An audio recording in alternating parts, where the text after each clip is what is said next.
Hi students, so in this lesson we are going to be talking about the imaginary number I and products of square roots theorem and Euler's notation and complex numbers. Lots of interesting things. So we're going to start off by thinking about square roots here. So we know that positive 2 and negative 2 are both square roots of 4. And so if we were to write positive and negative root 4, okay, that would be the positive principal square root of 4, right? So that's the positive one, okay, and then that would equal 2. And then you also have the negative square root of 4, and that one is negative 2, okay? And if we wish to designate both positive 2 and negative 2, again, we write the plus or minus sign.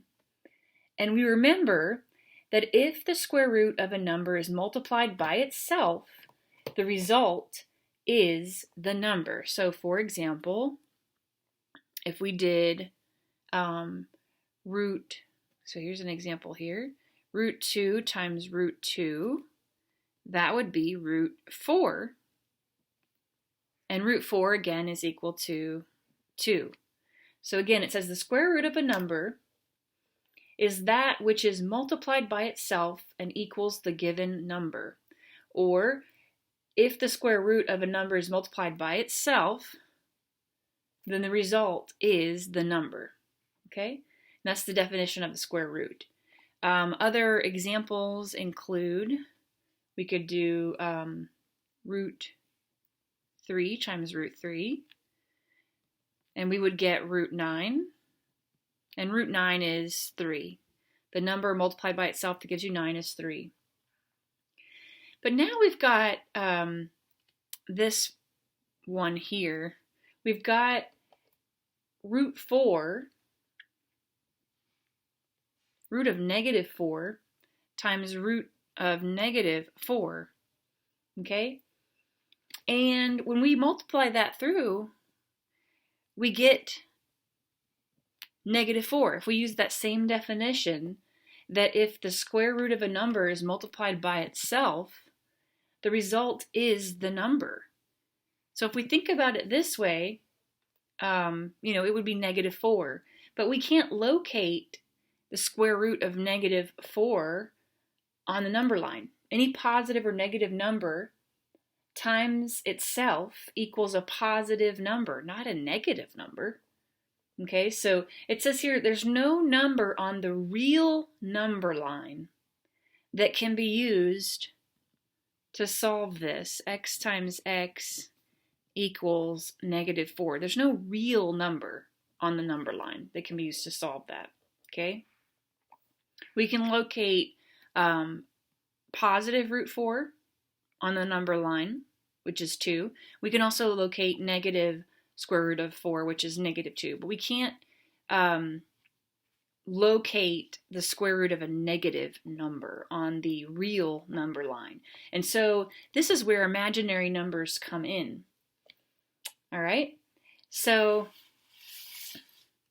the bolded statement in your book says that we call the square roots of negative numbers imaginary numbers because we can't find them on the number line. And the numbers that we can locate on the number line are called real numbers to distinguish them from the numbers that cannot be found there. So we're going to talk about this a little bit further. Right now, too, we're going to review a few things. We're going to review the product of square roots theorem.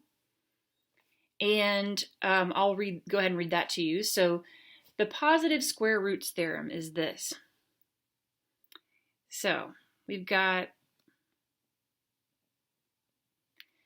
a positive root m times a positive root n, and it can also be one positive, one negative. So it says here, the product of square roots theorem, where you have at least one positive radicand.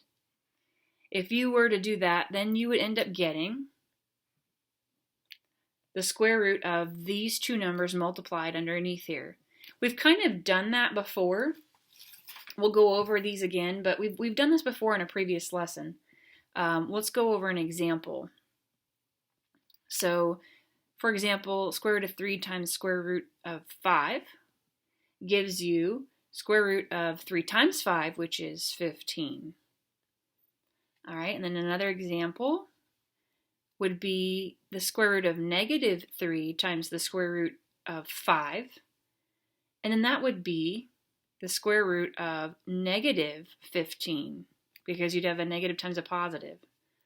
Okay? Now, that's if, again, you have at least one positive radicand. At least one positive square root, okay? The rule is different when you have two negatives. And this kind of goes back to what we're talking about before, about imaginary numbers. And so if you have the rule for root m times root n, it actually equals negative root mn. And that is when both radicands are negative. Okay? So let's do some examples of that. So for this particular one, I think they give you example 1, and in your book it's example 1C. So this is really example 1C. We've already done some of the other examples, but so we have square root of negative 3 times the square root of negative 2. And so here we go. This is where this comes in. And I'll show you why this works. So this would be negative square root of 3 times 2, which is 6. The reason this is because Euler used I. Euler was a famous mathematician, and he used I to represent the imaginary numbers, and that would be the square root of negative 1. That would be I. Okay? So he used that to represent the imaginary numbers, and then we also note from that, if you were to square both sides, you would get that I squared, if you squared this side, I squared would actually give you, if you square this side, you undo the square root, so you end up with a negative 1. So I equals the square root of negative 1, and I squared equals negative 1. And so now, if you use that idea, what he did is he rewrote these negative radicands using I. So what he would do is, instead of negative 3, he would say this is negative 1 times 3. And then we can split this up into the square root of negative 1 times the square root of 3. And again, if this number represents I, then you end up with I square root 3. And so another way to write this problem is I root 3 times, and then we would do the same thing for this. If we were to rewrite the square root of negative 2, it would be the square root of negative 1 times 2, and then we would split them up. The square root of negative 1 times the square root of 2, and that would give you, again, I root 2.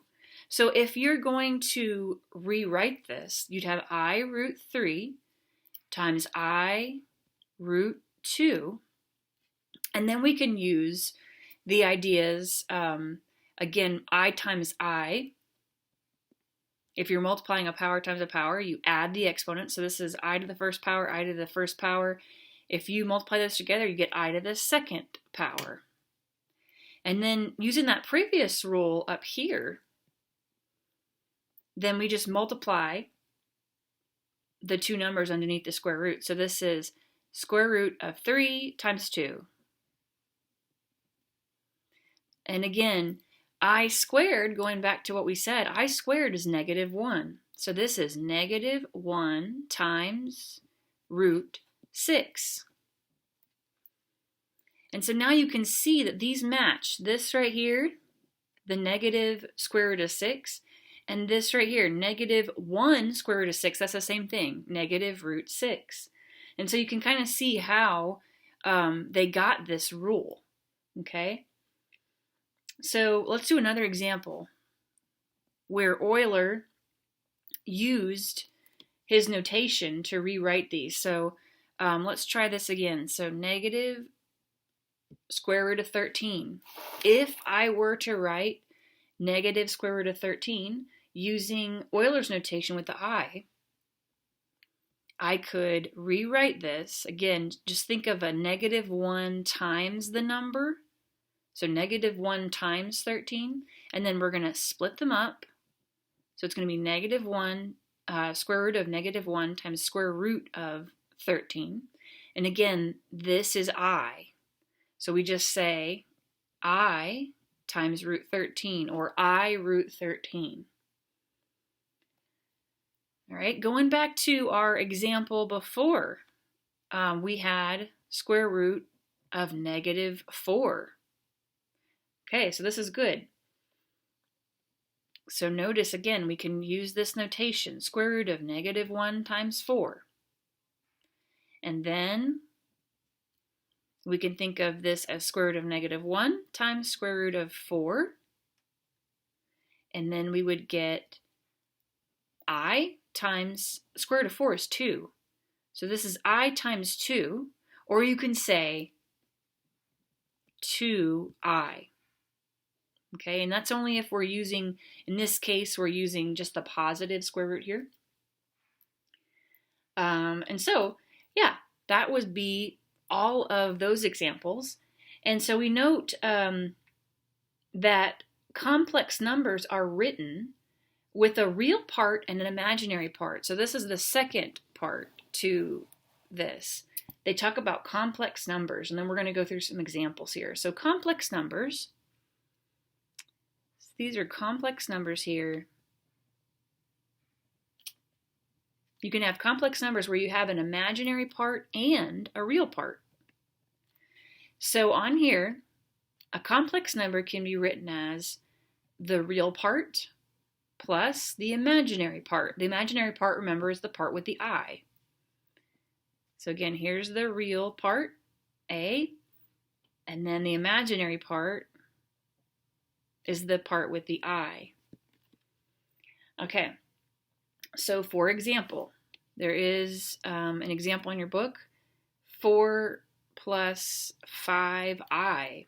So 4 is the real part, and 5I is the imaginary part. And if you want to identify A is 4, B is 5.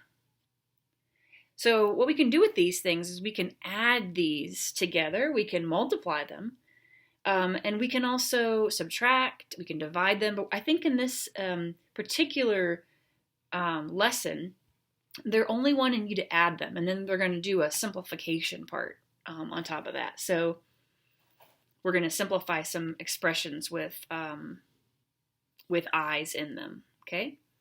So for this first one, we have 4 plus 6i plus 3i minus 2. And notice they didn't really write them. This one's written in this form, a plus bi, the real part, then the imaginary part. But this one was written in a different order. This one has the imaginary part and then the real part. You can write them in either order, so just note that. But if you were to add them, the key is you want to make sure that you add the real parts to the real parts and the imaginary parts to the imaginary parts. So think like terms, okay? So here we go, real parts with real parts. So there's that. And then we have the imaginary parts with the imaginary parts, and that's what we're going to add. So let's do that. So 4 and a negative 2, if we were to combine those together, we would get a 2, positive 2. And then if we did 6i plus 3i, that's 9i. So that's how you add them. Okay, you can also subtract them. There's one where you add and subtract on this one. So they have these in parentheses here. So 4 minus 3i plus 6 minus 4i minus 2 minus 5i. So start by removing the parentheses, and then we're going to combine like terms. So we're going to have 4 minus 3i. We can just simply remove the parentheses on that one. Same thing here, because we have a plus sign here. We can just remove these parentheses. But on the last one, we're going to distribute this negative to both terms. So we're going to end up with negative 2, right? Distributing that. Minus negative 5 means plus 5. So this is plus 5i. Now we've removed the parentheses and we're ready to combine like terms. So again, combine real parts together and imaginary parts together to write your final answer as a complex number. So this will end up being, so 4 plus 6 is 10. 10 minus 2 is 8. And then we have a negative 3i, a negative 4i, that's negative 7i, plus 5i, so that's a negative 2i. And so that is the final answer written as a complex number. The final examples in your book are simplifying. They're trying to get you to simplify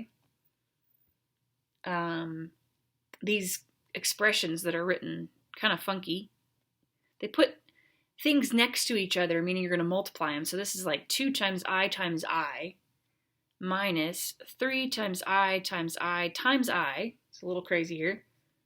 Plus 2i minus 4 minus square root of negative 4. So this has got a lot going on here. So you want to pair the i's because you know that I squared equals negative 1. Recall that earlier. Because you know that. Let's pair the i's up and make sure that they are in groups of 2. So we have 2, and then this will be I squared, right? So we're going to group these together. And then we have here 2 of these together, so we're going to say minus 3i squared times I plus 2i minus 4. And then notice here, again, when we use Euler's equation, right, we recall that I equals the square root of negative 1. So if we were to rewrite this, right, we can think of this as negative 1 times 4, and the square root of the negative 1 is I. So we say minus I, square root of 4 is 2. So this is I times 2, or 2I. Let's keep going to simplify this. So again, I squared is negative 1. So you have 2 times negative 1 here. So I'll go ahead and write 2 times negative 1 minus 3 times negative 1, that's I squared, times I, plus 2i minus 4 minus 2i. Okay. Final thing, and I'm running out of room here. I'm going to go over to the side here, but notice the plus and minus 2i, they're going to cancel. And then we're also going to simplify this. 2 times negative 1 is negative 2. This negative 3 times negative 1, that's positive 3, and then you'll have an I, so this is plus 3i. And then you simply have minus 4 that's left. And the very final step here is combine the two that are the real parts together. So this is negative 6 plus 3i. I'll do one more for you that's almost easier than this, but then we'll be done. So, final example. The final example is 3i cubed plus 2i squared plus 7i plus 4 plus 2i to the 5th. This is a little bit different though, that part. So again, what you want to do is think about pairing the i's into groups of 2. So we think 3i squared times I, okay? Because I cubed would be, if you grouped one as a pair, we'd have I squared, and then you'd have one more I left over. This one's okay. This one's also okay. 4 is fine. But then this last one, 2, we have to think of groups of 2. How many groups of 2 go into 5? There are 2 groups of 2, and then we have one left over. So we're going to say I squared, and I. And now we're ready to simplify this. So, remember, I squared is -1. So we have this. And then we have plus 2 times -1 plus 7i plus 4 plus 2 times -1 times -1 times I. Now let's simplify it and combine like terms. This is -3i. This is -2. 7i and 4 are fine. They don't need to be simplified yet. And then we've got this. 2 times -1 times -1 is positive 2i. So now we're ready to combine like terms. We're going to combine the i's together and the imaginary, or the real parts together. For the real parts, let's do that first because that usually goes first. So -2 plus 4 is positive 2. And then we have -3i and 7i, that's 4i, plus 2i is 6i. And that's the final answer.